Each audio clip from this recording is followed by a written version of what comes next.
Good morning friends. Online learning channel में आप सभी का स्वागत है। 90 शब्द प्रति मिनट की गति से संपादकीय डिक्टेशन शुरू होगी 3 सेकंड बाद।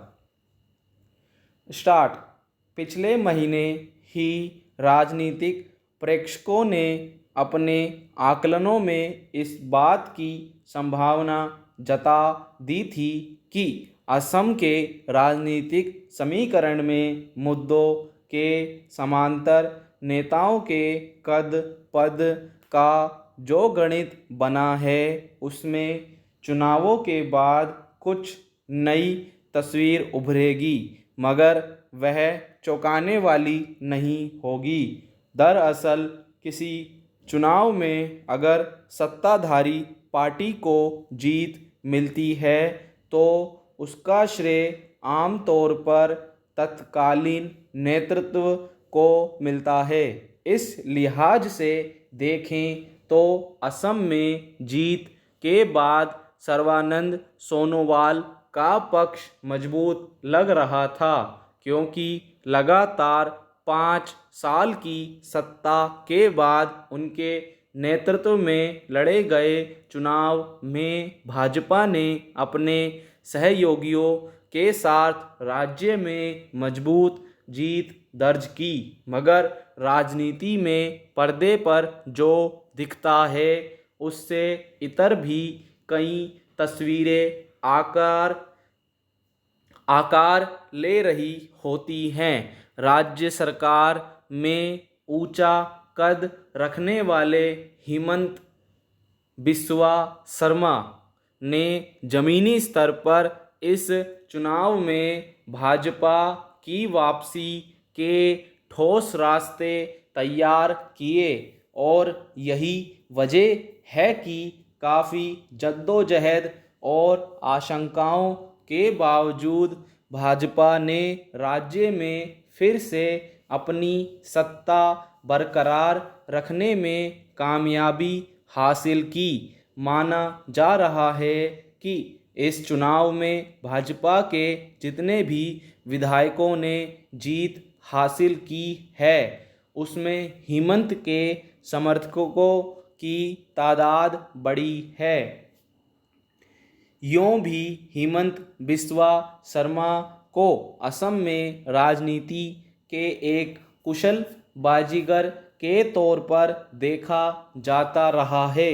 इसलिए अगर मौजूदा राजनीतिक गणित के साथ साथ भविष्य की बिसात के मद्देनज़र भाजपा की ओर से उन्हें असम की कमान सौंपी गई है तो यह स्वाभाविक ही है। गौरतलब है कि हिमंत एक समय कांग्रेस की राजनीति के एक मजबूत स्तंभ के तौर पर जाने जाते थे और भाजपा के कट्टर विरोधी थे, लेकिन यह एक आम आकलन हो चुका है कि राजनीति में किसी का पक्ष स्थायी नहीं होता। केंद्र में भाजपा की सरकार बनने के कुछ समय बाद ही हवा का रुख भांपकर हिमंत ने भाजपा का दामन थामा और अपने कौशल और अपनी प्रतिभा के बूते चंद सालों में इस कद तक पहुँचे कि पार्टी को उन्हें राज्य की कमान सौंपनी पड़ी। निश्चित तौर पर पिछले कुछ सालों के दौरान असम को स्थानीयता के सवालों और राजनीति से लेकर एनआरसी यानी राष्ट्रीय नागरिकता रजिस्टर जैसे मुद्दों की जटिलताओं से गुजरना पड़ा है। उसमें हिमंत के सामने वे तमाम चुनौतियां सामने होंगी जिनसे निपटने के मामले में उनकी पार्टी की सरकार को अब तक कठघरे में खड़ा होना पड़ा है।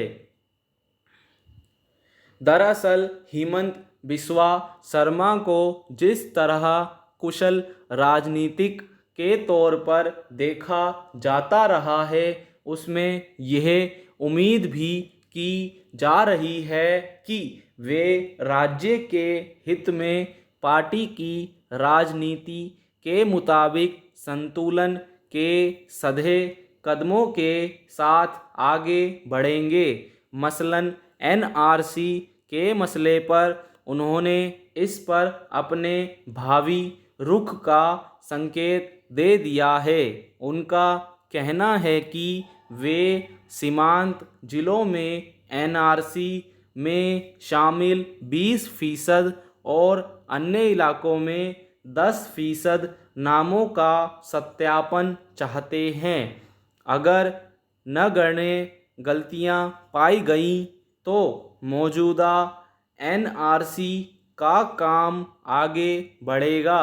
कोरोना महामारी और सालाना बाढ़ के संकट से निपटने को प्राथमिकता देने के साथ साथ उन्होंने असम के विद्रोही गुटों से शांति की अपील की ताकि राज्य को देश के शीर्ष 5 राज्यों में शामिल कराया जा सके। इसके समांतर भाजपा को यह भी अंदाजा है कि हिमंत बिस्वा शर्मा पूर्वोत्तर के अन्य राज्यों में पार्टी के विस्तार के लिए कितने अहम हैं। यह अब देखना है कि इन चुनौतियों के बीच उनकी कार्यशैली क्या होती है और स्थायिता की जटिलताओं के बीच एक समावेशी राजनीति का रास्ता वे कैसे तैयार कर पाते हैं। स्टॉप। दोस्तों, आपको पीडीएफ का लिंक डिस्क्रिप्शन बॉक्स में मिल जाएगा। अगर आपने हमारा चैनल अभी तक सब्सक्राइब नहीं करा है तो चैनल सब्सक्राइब कर लें और बेल आइकन प्रेस कर लें ताकि आने वाली वीडियो की नोटिफिकेशन आपको जल्द से जल्द मिल सकें। मिलते हैं अगली वीडियो में। धन्यवाद।